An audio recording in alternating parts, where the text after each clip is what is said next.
دنیا کے حسین سفر مجھ پر ہمیشہ مسلط رہے ہیں، یہ ایک اور سہی، کچھ اتنے لمبے سفر کا ڈر، کچھ ایک صاحب نے ڈرایا کہ ٹوکیو سے ہونولو تک نیچے بحر الکاہل ہوتا ہے اور اوپر خدا معمولی سا طوفان آ جائے تو پھر الایمان، سفر اللہ اللہ کرتے گزرتا ہے۔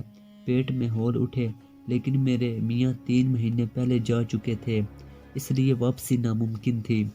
گھر کو سمیٹنے میں اب طاق ہو گئی ہوں۔ سب سے چھوٹی بیٹی جو کالج کے سال اول میں تھی، ساتھ ہو لی۔ باقی 2 لڑکیوں کے BA کے امتحان تھے، ان کو 2.5 مہینے بعد آنا تھا۔ کراچی کی BOAC کا ٹکٹ بک کروایا۔ اس غریب لائن سے جانے کے لیے 24 گھنٹے کی گنجائش رکھنی چاہیے۔ ہمارا پہلا پڑاؤ کلکتہ تھا، جو میری جائے پیدائش بھی تھا، جسے دیکھنے کا ارمان تھا۔ ایئرپورٹ سے لے کر پولیس اسٹیشن تک، جو میرا اور باقی مجھ جیسے سیاحوں کا حال ہوا، وہ ناقابل بیاں ہے۔ قصہ کوتا ہم نے جلدی جان چھڑائی اور ہانگ کانگ روانہ ہوئے۔ وہاں جا کر روح خوش ہو جاتی ہے۔ تازہ دم ہو کر ٹوکیو کے لیے روانہ ہوئے۔ راستہ سخت طوفانی تھا۔ کمبخت پین ایم پرانا کٹارا جہاز 4 گھنٹے لرزتا رہا اور ہمیں لرزاتا رہا۔ ساتھ بیٹھا جاپانی تاجر تسلی دیتے ہوئے بولا، یہ تو کچھ بھی نہیں، جب ٹوکیو سے ہوائی جاؤ گی تو معلوم ہو جائے گا۔ ہم نے انا للہ پڑھ لیا۔ خاک چھاننے کا شوق و خوف و خطر پر غالب آ گیا۔ 2 دن ٹوکیو میں ٹھہرے اور جلد جلال تو پڑھ کر ہوائی کے لیے روانہ ہو گیا۔ لیکن یہ سارا سفر آسمانوں میں ریشم کی طرح سرسر کرتا گزر گیا۔ میں نے اتنے خوشگوار 6 گھنٹے کبھی نہیں گزارے تھے۔ رات 10 بجے ہمارا جہاز ہوائی ایئرپورٹ پر اترا۔ میاں کو اتار دے دیا تھا، لیکن بہت دیر تک انتظار کیا، میاں نہ پہنچے۔ آخر کار ایک ٹیکسی والے کی مدد سے ایسٹ ویسٹ سینٹر تک گئے۔ ہائی راز ہاسٹل میں پہنچے، لیکن ہمارے میاں ندادو اچانک ایک کار لڑکیوں سے لدی پھندی سامنے آ کر رکی۔ انجان شکلوں نے ہار ڈالنے شروع کیے۔ پیچھے ایک کار میں میاں نوجوان لڑکوں کے درمیان چھپے ہوئے آ رہے تھے۔ میں نے ان پر برسنا چاہا، لیکن انہوں نے بتایا کہ تار پڑھنے میں غلط فہمی ہو گئی۔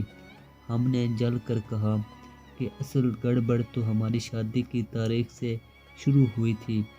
مجھے گھر دیکھنے کا شوق تھا، لیکن میاں نے منع کر دیا۔ دوسرے روز صبح یہ راز کھلا جب گھر کے ہر کونے میں منو کوڑا اور گرد و غبار دیکھا۔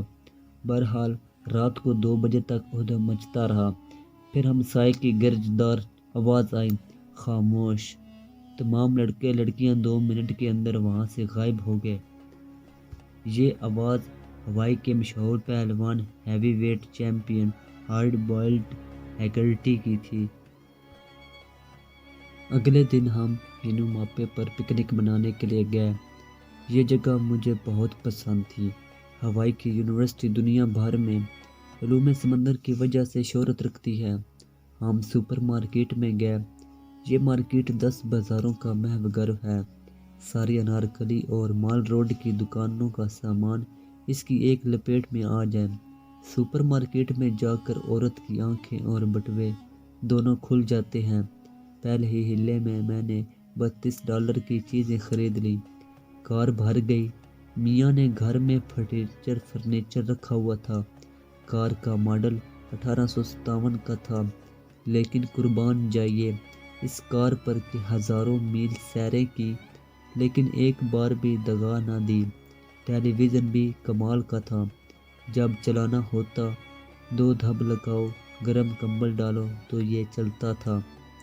ایسٹ ویسٹ سینٹر میں مشرق و مغرب سے عالم مدعو کیے جاتے ہیں، جو سینئر اسکالر کہلاتے ہیں، وہ مرکز کے خرچ پر آتے ہیں۔ $1200 کا ماہانہ وظیفہ پاتے ہیں۔ یہاں کا جاپانی باغ دیکھنے کے لائق ہے۔ یہ اتنا ایمان شکن ہے کہ اکثر لائبریری جاتے جاتے اس میں گھس جاتی تھی۔